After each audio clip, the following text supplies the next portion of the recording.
اینم از لقمه پسرم. بگیر که اومد. آفرین پسر شیرینم. غذا تو بخور عزیزم. بیا بخور. آفرین. مامان الان میاد. بخور. الان میاد. بذار یه لقمه دیگه برات بگیرم. بیا. خودتونم قبل رفتن یه چیزی بخوریم. شکم پسرم که سیر بشه انگار شکم پدرش هم سیر شده. درسته. دخترای امروزی که نازشون تمومی نداره. بعد از 6 سال بالاخره یه پسر به دنیا آوردی، اونم یکی و تموم. عتیق احمد، حرفای منو میشنوی؟ رضایت خدا هم شرطه. مامان دوباره شروع کردی؟ چی؟ چرا شروع نکنم؟ پسرت 3 سال شده و این خانومه که ناز و عداش تمومی نداره. عتیق احمد به من گوش کن. همسر فقط واسه خوردن و تفریح و ناز برداشتن نیست. وظیفه اینا بچه به دنیا آوردن هم هست، فهمیدی؟ و خانوم تو هر بار برای من بهونه رضایت خداوند رو نیار. این ارسلان که امروز کنارمون نشسته از صدقه سری پیر بابای منه. پیر بابای شما که مرده و خوشحالم که مرد. اون مرده خب که چی؟ پسر اونم دعاخون خیلی ماهریه. ولش کنیم مامان. میبینی؟ چطور زبون درازی میکنه؟ اینو بفهمون وگرنه اون روی دیگه من میبینه ها. من نمیدونم. منم نوه های دیگه ای هم میخوام. فهمیدی؟ بی خیال مامان. سر صبحی باز شروع کردین شما. من میرم سر کار. رئیسم همینجوری اعصاب نداره و بهونه دستش میاد. شما از این رئیستون خیلی میترسیم. نترسم پس چی کار کنم؟ دخترش دانشگاه میره و خانم روی دخترش هم خیلی حساسه و نباید اشتباهی کنم. در ضمن آدمای پولدار همینجوری هستن. یه ذره اعصابشون خورد بشه آبرو نمیذارن. ما هم جز آبرو چی داریم مگه؟ حالا کجا میری؟ جواب سوال منو بده. مامان تو هر روز این سوالو تکرار میکنی و منم همین جوابو برات دارم میرم دیرم شده. پسرم مراقب خودت باش. نمیدونم پسرمو چی کار کردی و چه تعویض و طلسمی براش گرفتی، ولی تو هر کاری میخوای بکنی بکن. آخرش همونی میشه که من میخوام. فهمیدی؟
خیلی خوب باشه، خداحافظ. تینا؟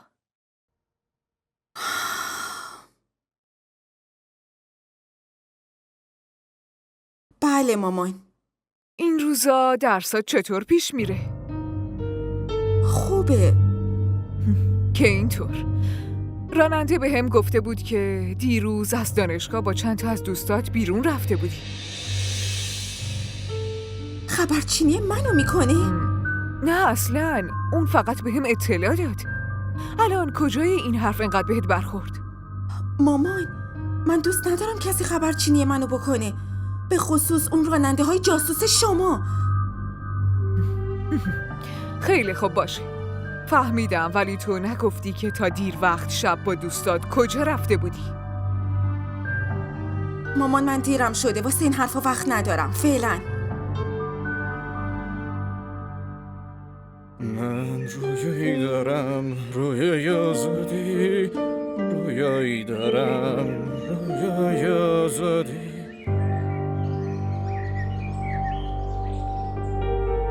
من رویایی دارم، رویای آزادی، رویایی بی‌پروا، رویای آزادی.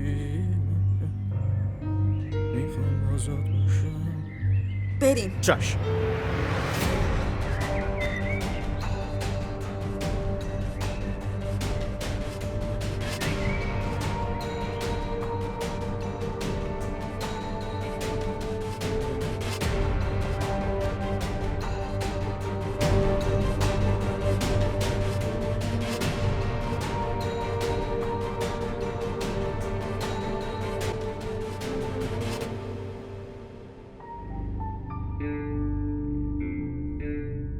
مشکلی پیش اومده؟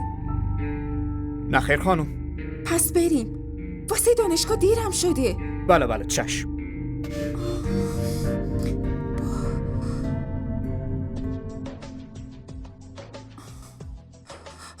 این چه بیادبیه؟ خاموشش کن. چشم. راست شما شاید آهنگای خارجی دوست داشته باشین نه؟ رانندگی تو بکن، حرکت کن.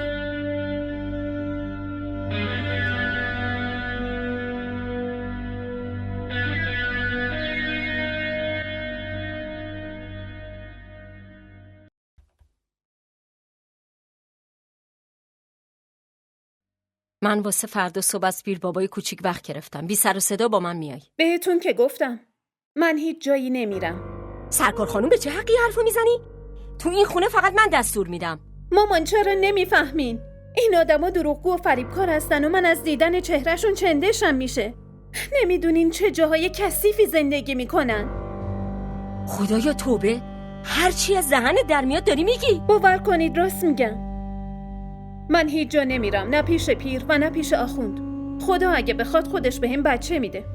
خدا لعنتت کنه. این چه ناشکریه؟ این ارسلان هم از صدقه سری پیر باباست. مامان ولش کنین که چی صدقه پیر باباست و چی ناشکری. از آدمای فریبکار و عوضی چه خیری میرسه؟ هر چی میخوای بگی بگو، ولی خوب گوشتو باز کن. فردا صبح با من میای. مخالفت قبول نمیکنم. فهمیدی دختر؟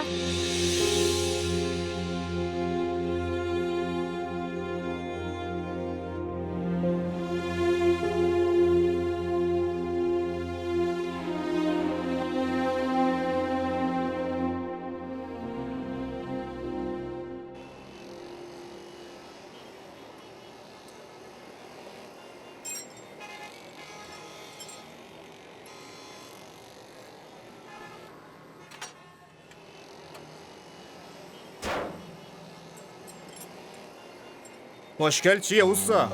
چیزی نیست. باید موتورش عوض بشه.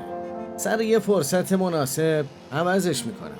نه اصلا فرصت نمیشه اوستا. تمام روز با رانندگی مشغولم. ولی خوب شد رانندگی رو ول کردی. مغازه زدی ولی منو پشت سرت گذاشتی. پسر تو بگو کی به رانندگی یاد داده؟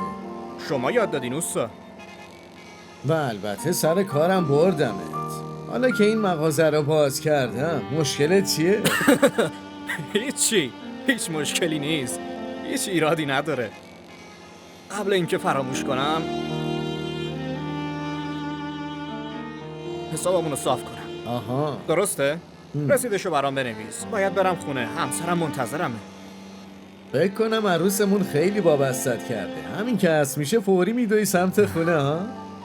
اوستا یه چیز بگم. بگو. بستگی به شانس و تقدیر داره.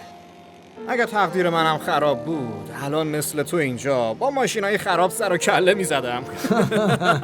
عوضی. خب تا چایی تو بخوری برات رسید میام. باشه زود باش اوستا، خانومم منتظرمه.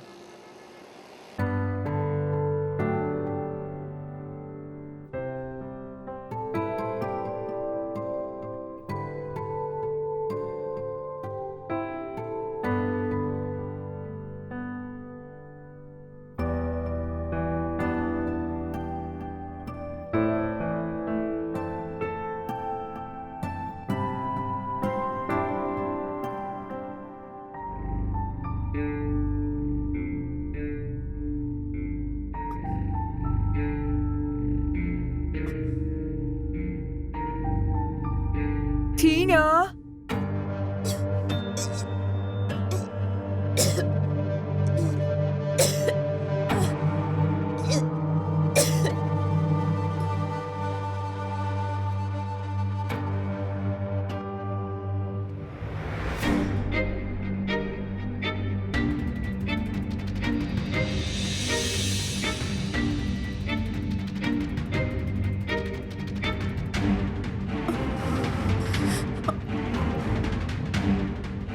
مامان شما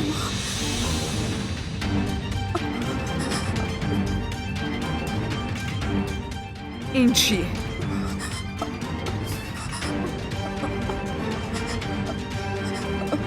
چی؟ حالا اینو من باید بهت بگم؟ تو خجالت نمیکشی؟ بهت آزادی دادم، هدفش این بوداره؟ تو این کارا رو میکنی؟ مامان مشکل چیه؟ این نرماله، زیادی واکنش نشون میدی. تو همش تازه 17 سالت دختر. این نرماله؟ اون کیه که باهاش این دسته گلو به آب دادی؟ چرا حرف نمیزنی؟ من تقصیر من نیست. به زور با هم این کارو کرد. به زور انجام دادی؟ با دختر شگفته کمال زورگویی کرده؟ اسمشو به من بگو.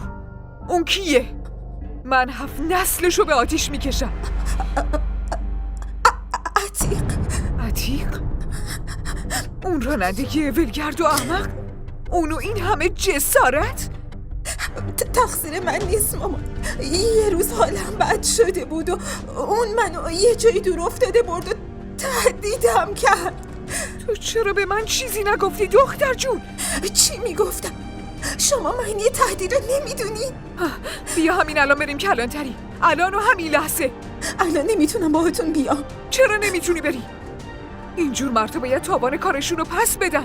وحشی و درنده به اینا میگن. بریم، بیا با من بریم. بدو سریع. مامان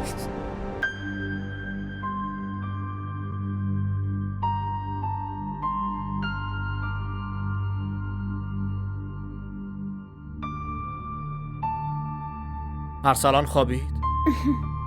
پیش مامان بردم خوابوندمش.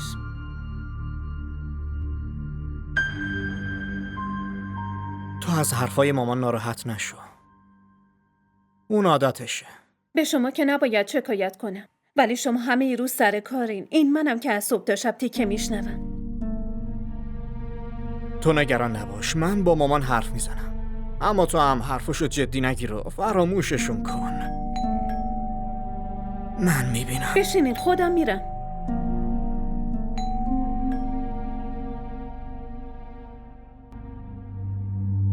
اما آقا مگه چی شده؟ حداقل بهم بگین. عتیق کجاست؟ لطفاً بهم بگین چی شده؟ ازش شکایت شده. عتیق کجاست؟ چیکار کرده؟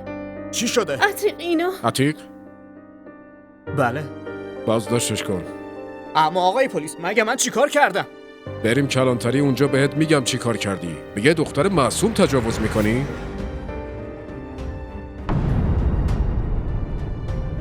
بریم، یالا اینو ببر. یالا را بیاف، زود باش. اما آقا براتون سوء تفاهم شده.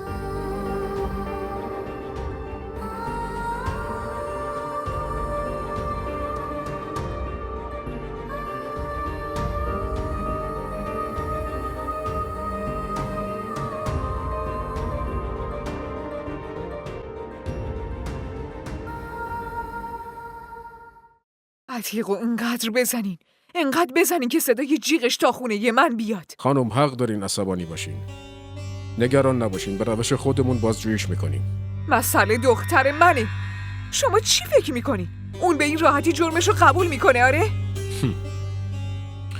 واسه پلیس که راحتی وجود نداره، ولی ما کارمونو بلدیم. خدمتکارم پیش شما میاد. فقط من اینو میخوام که با عتیق هیچ گونه رفتار خوبی انجام ندی. به اون اصلا نیازی نیست خانم. شما خدمتکارتون رو برگردونیم، ما تا فردا اعترافشو میگیریم. خداحافظ.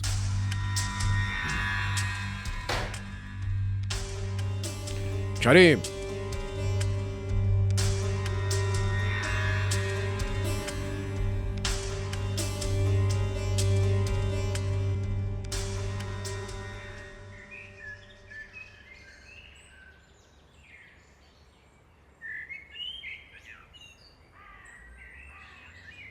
مامان پاشیم بریم پیش وکیل. تو حرف نزن. همین شوهر زنای نحسی مثل تو زندون میرن و از پلیس کتک میخورن. محض رضای خدا الان وقت این حرفا نیست. چرا وقتش نیست؟ تو وقتی به پیر بابام توهین کردی اینجوری بلاها میاد دیگه. تأثیر توهین همینه. الان دیدی الکی گرفتار یه بلایی شدی؟ اونقدری که اعتماد به اون پیر نحستون دارین، اگه خدا رو یاد میکردین الان این اتفاق نمیافتاد. بسه تو به من نصیحت نکن. هیچ هم تلاش نکن برا من مادری کنی. از تو که به ما هیچ خیری نرسیده. از وقتی وارد زندگیمون شدی همش گرفتار یه بلایی هستیم. تو چه میدونی؟ از خشم و غضب پیر بابامه. اینا همش نتیجه بد و بیراهای توئه که داریم میبینیم. مامان اصلا اینجوری نیست. ما وکیل میگیریم، همه چی درست میشه. نمیدونم پسرم از دیشب تو کلانتری تو چه وضعی هست. اول میریم کلانتری، خیالمون از عتیق راحت میشه، بعدش بشه وکیل میریم. لطفاً بریم. باشه درسته. برو از داخل شال منو بیار. الان میارم.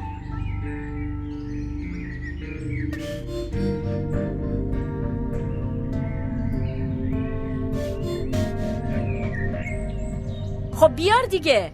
خانم شما الکی دم به دقیقه زنگ میزنین. همه چی طبق روال پیش میره. یعنی چی؟ 11 ساعت شده و شما هنوز اعترافی نگرفتی؟ لازم نیست به من یاد بدین. من میدونم روال کارا چطور پیش میره. اعتراف گرفتن به این آسونیا نیست. ببخشید مگه شغل پلیسی واسه کارای آسون هست؟ خانم شما متوجه نیستین. بعد گزارش شما ما فوراً عتیقو بازداشت کردیم. ازش بازجویی هم کردیم ولی جرمشو قبول نکرده. ما ازش آزمایش هم گرفتیم.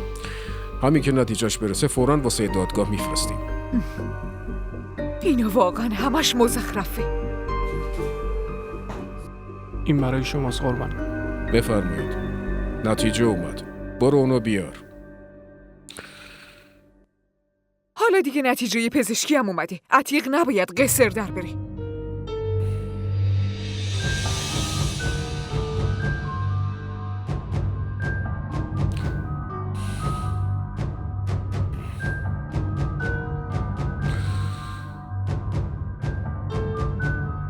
خانم تو این گزارش نوشته شده دخترتون تینا بارداره و عتیق احمد هیچ وقت نمیتونه پدر بشه.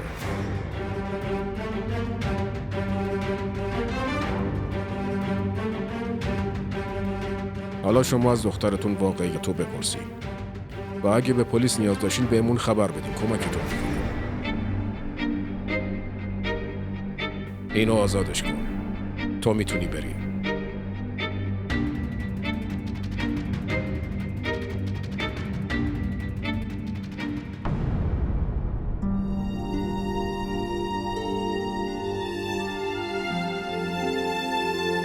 و عتیق احمد هیچ وقت نمیتونه پدر بشه.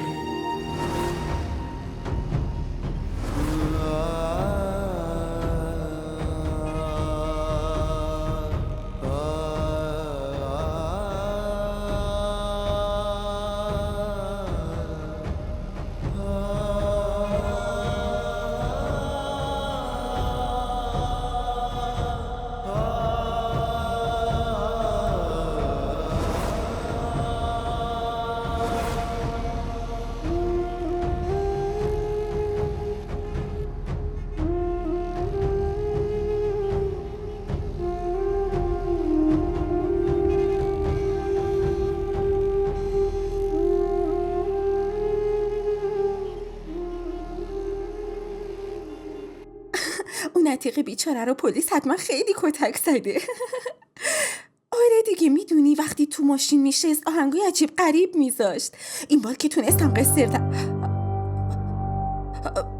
مامان گوشی رو قطع نکن.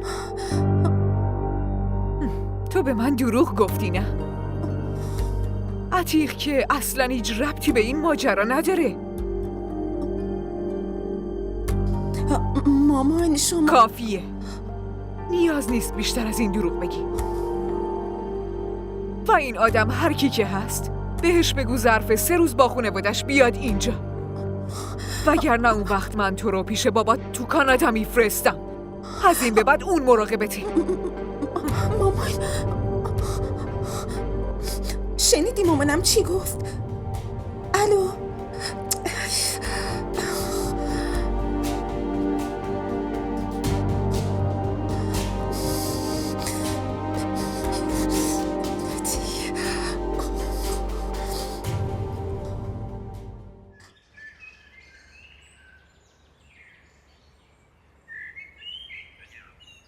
میرم واسه‌تون آب بیارم. تو اون آبی خورده زهرم بریز. اینجور زنده موندن چه فایده‌ای داره؟ اینو ببر داخل. خستم کرده. پلیس که گفت عتیقو آزاد کرده، اما پسرم کجا رفته آخه؟ تو چه وضعیه؟ فقط یه بار بیاد، من هر 3 تاشونو میبرم پیش پیر بابا. اینجوری همه بلاها از این خونه گم میشه. چقدر گرمه. بفرمایید.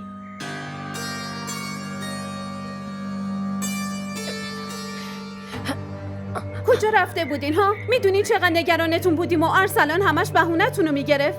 شما حالتون خوبه نه؟ ها؟ چی شده؟ من میرم آب بیارم.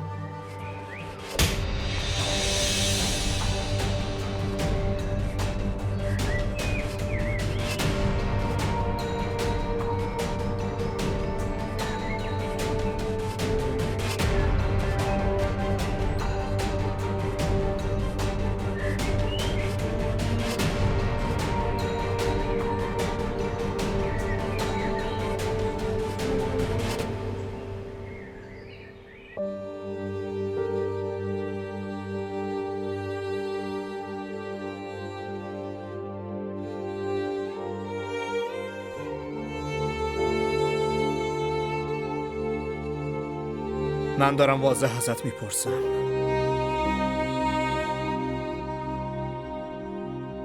این بچه کیه؟ محض رضای خدا به من دروغ نگو که پسر من و توه. میدونی از کجا مطمئنم؟ چون من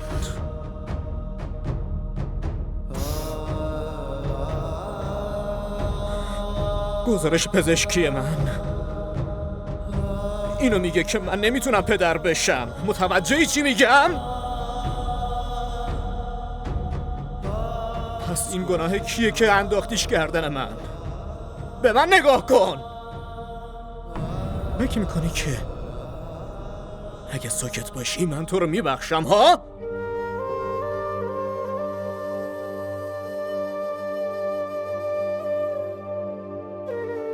من ازتون بخشش نمیخوام،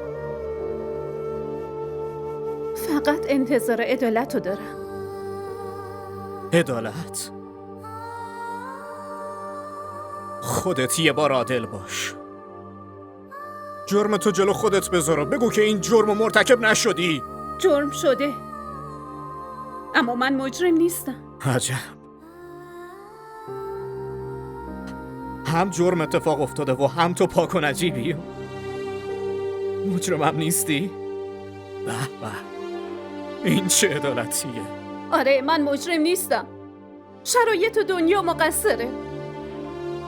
ببین، به سوالم جواب نمیدی و منو آتیشی میکنی. باشه،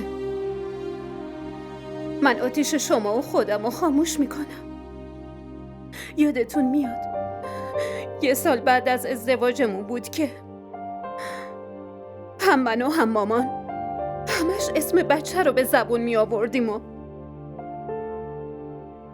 اون خواسته زندگی رو به کامم زهر کرد. مامان یه کار خوب پیدا کردم. من دارم فکر میکنم یه کار درست و حسابی پیدا کنم. راستی یه چیزی به من بگو دیگه. شما تا کی میخواین اینجوری ادامه بدین؟ تصمیم ندارین دیگه بچه دار بشین؟ مامان آخه الان چی و مامان هان؟ 1 سال گذشته و من هنوز اثری از بچه ندیدم. میخواین تا آخر عمر همینجوری دوتایی بمونی؟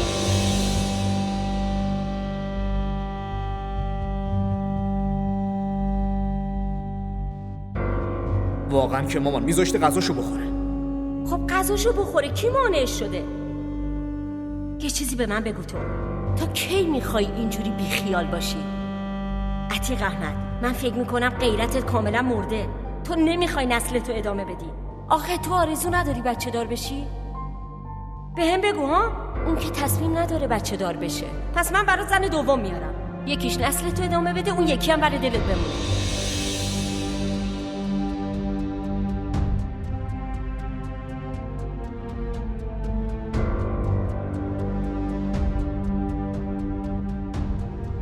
آیا ما بی خیال بودیم؟ آرزو نداشتیم بچه دار بشیم؟ داشتیم. اما شما اینقدر ناراحت شده بودین که حتی دستتونم رو بلند شد.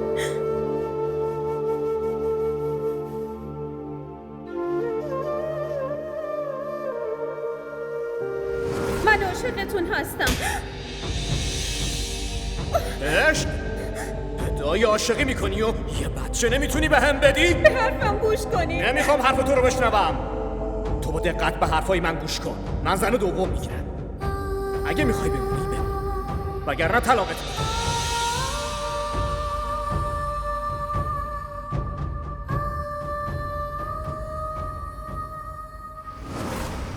پسرم تصمیمات احساسی و تو عصبانیت همیشه اشتباه میشن.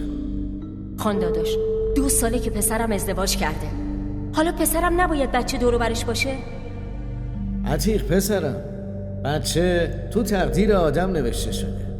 تو یه خورده صبر کن، خدا حتما بهت بچه هم میده. کافیه خان داداش، این مسئله خانوادگیه، بهتر شما دخالت نکنین. این مسئله خانوادگیتون الان از خونه بیرون اومده. همسایا بهم گفتن، برای همین اومدم. عتیق پسر دوستمه، نصیحت کردنش هم وظیفمه. دیگه میرم. خداحافظ پسرم. خداحافظ.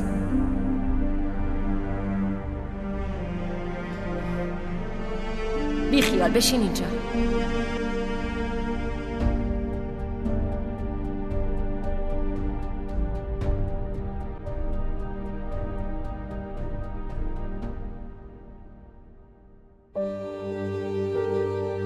بعدش نمیدونم مامان با چه فکری منو پیش اون پیر عوضی برد. اون چشم بسته به اون پیر اعتماد داشت و تاوانشو من پس دادم.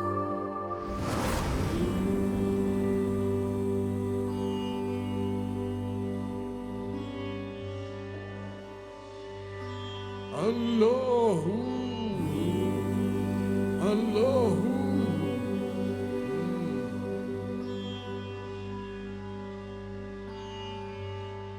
الله الله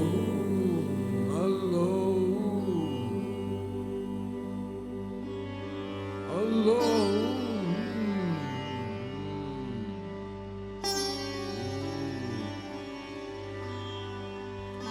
پیر بابا، بعد از این دعا عروسم بچه دار میشه نه؟ بهشون گفتم بچه دار میشه، حتما میشه. برو بذار دعا بخونم. برو، صدامو نمیشنوی؟ برو.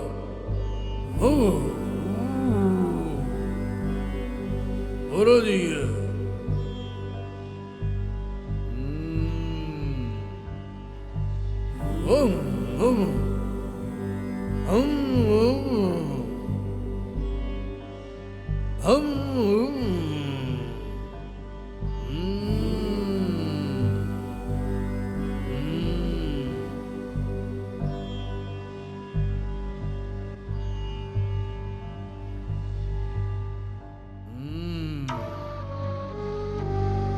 الله.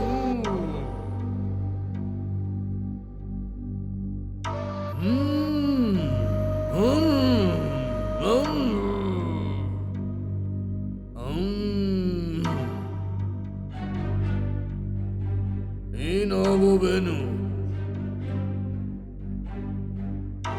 همه چی درست میشه. آبو بنو.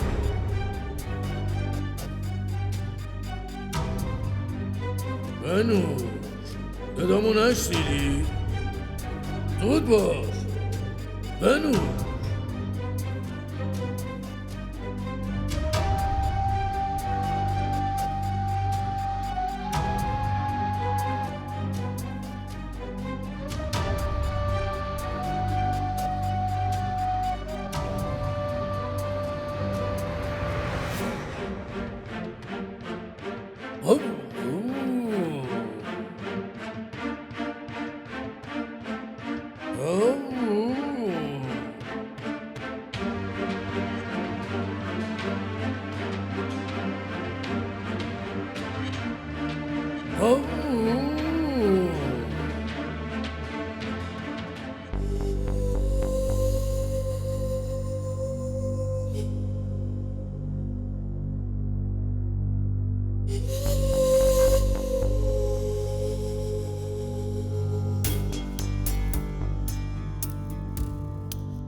این که کی با من چه کاری کرده؟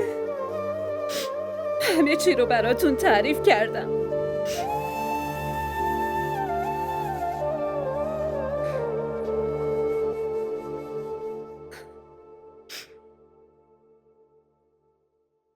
حالا من از شما فقط عدالت میخوام.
موتور ماشین اگه خراب شه موتور رو عوض میکنن، ماشین رو آتیش نمیزنن، عیبشو برطرف میکنن، دورش نمیندازن. اون زن خوبی نیست. کافیه. اگه یک کلمه بیشتر از این در مورد عروسمون بگی فراموش میکنم که تو پسر دوست مرحوممی. یه چیزی بهم بگو. ارسلان الان چند سالشه؟ تو این 3 سال مامانت چقدر دوباره عروس رو مجبور میکرد بره پیش اون پیرمرده؟ خیلی زیاد. اما اون دیگه نرفت. چرا؟ واسه این که اون بد نیست. اگه کسی هم بده اون تو و مامانت هستی. چی؟ ما بد هستیم؟ آره. مگه تو مامانتون آوردین خونتون حداقل میذاشی نفس راحت بکشه. خیلی ها هستن که بچه دار نمیشن. آیا زندگیشون رو تموم میکنن؟ حداقل میتونست به من بگه. به تو میگفت؟ تویی که همش اسم طلاق ورد زبونت بود، مادر تهدید میکرد روش هوا میاره، طعنه بچه دار نشدنشو میزد. یه چیزی بگو، پیش اون پیر لعنتی کی میبردش؟ هر اتفاقی که اونجا افتاد مسئولش کیه؟ زنت؟ اونی که بیهوش شده بود؟ اون بهت میگفت تو و مامانت لیاقتشو نداری، شما گناهکاری.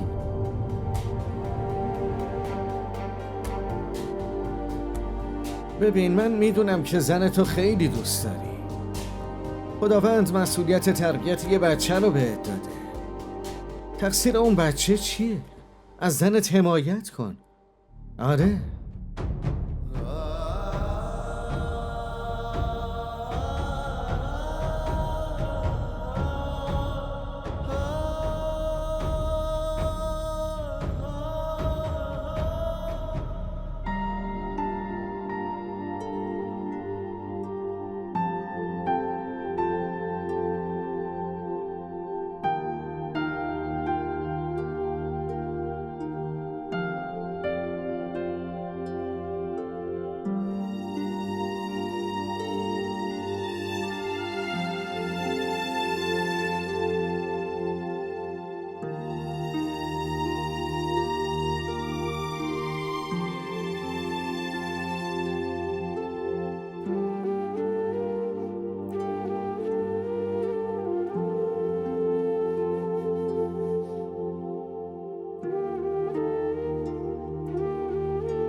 خدا رو شکر که بالاخره راحت شدی. امروز پیش پیر بابای کوچیک میرم واسه دعا برای بچه دوم. کافیه مامان. لطفاً دیگه تو این خونه اسم اون پیر رو نیارین. و در ضمن اون پیرتون هر چقدرم که بزرگ و روحانی باشه، واسه زن من نامحرمه، نه؟ و این حرف آخرین بار بهتون میگم. و دیگه نمیخوام که این حرف رو تکرار بکنم.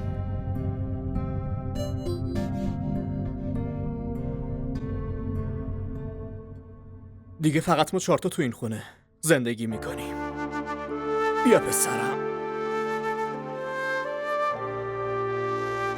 ما 4 تا خوشبختیم.